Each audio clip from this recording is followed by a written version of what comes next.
This is a Spanish built Ducati 250 that I've been working on, and I've been working on the clutch side because we've had issues with the Kickstarter ratchet mechanism. Hopefully that's all been put right now. But while I was in there, the owner asked me to fit this upgraded electrical system and self-generating electronic ignition, which sounds like a good idea because the electrics on this were in a bit of a bad way and quite troublesome. I did actually have this running very briefly quite a few months ago.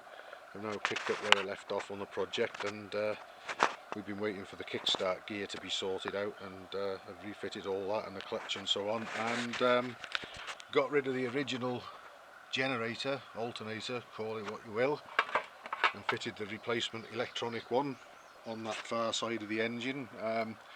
No major dramas there, that was all fine and everything looks of very good quality, so that's all okay that side. And I've come to this side, and you have to remove the original points system and take off the rotating advanced retard mechanism and fit this instead of it. Well, that was the first hurdle.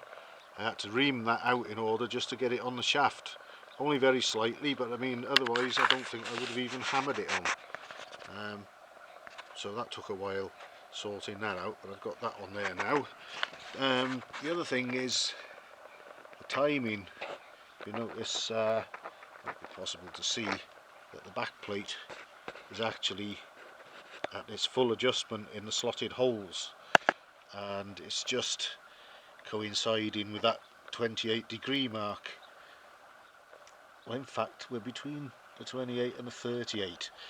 Can't quite get it back to the 28, but the 28 is apparently for 450 models. The next number is 38, so I've gone between the two really, but as far as I could, I'm nearer the 38 than the 28, so we'll just have to see what happens there when I try and start it and see if it needs any adjustment or whatever, but I'm hoping it'll run anyway. So the fact that it's moved hard round to one sort of end of its adjustment doesn't really bode too well either, but we'll see what happens with that. Moving on, I've been making up some of the electrical connections because I couldn't have all the plug connectors on the wires because of some of the small holes in the engine that the cables are going to be passed through. Wouldn't allow for that, so you have to put the cables through the holes and then put the connectors on, which are all included in the kit. The yellow ones are to do with the charging, the alternator and the regulator, but well, my name's only Paul Henshaw, but I don't think that Paul Daniels could have got those two to plug in together, so that's where I'm pretty stuffed at the moment. They've got two different types of connector plug.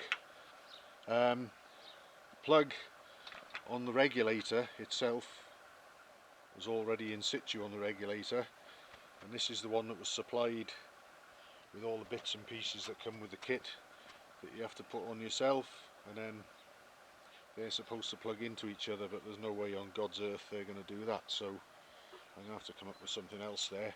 So the other little thing is, and it says on the instructions actually, we've got,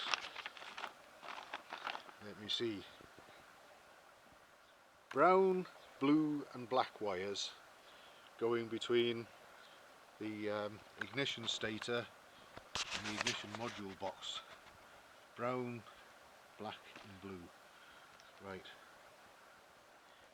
we've got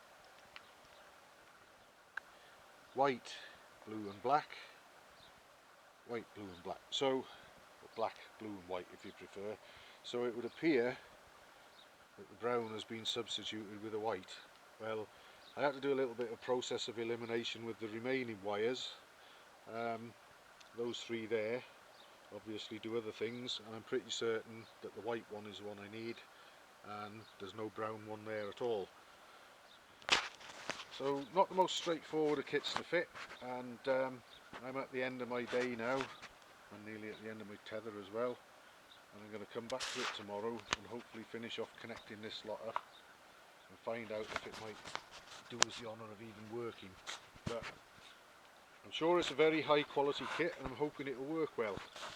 But it's certainly anything but straightforward to fit. So there we go. Hopefully I'll update this with another video, preferably with the engine running and the charging system working, but could be a little while before that happens.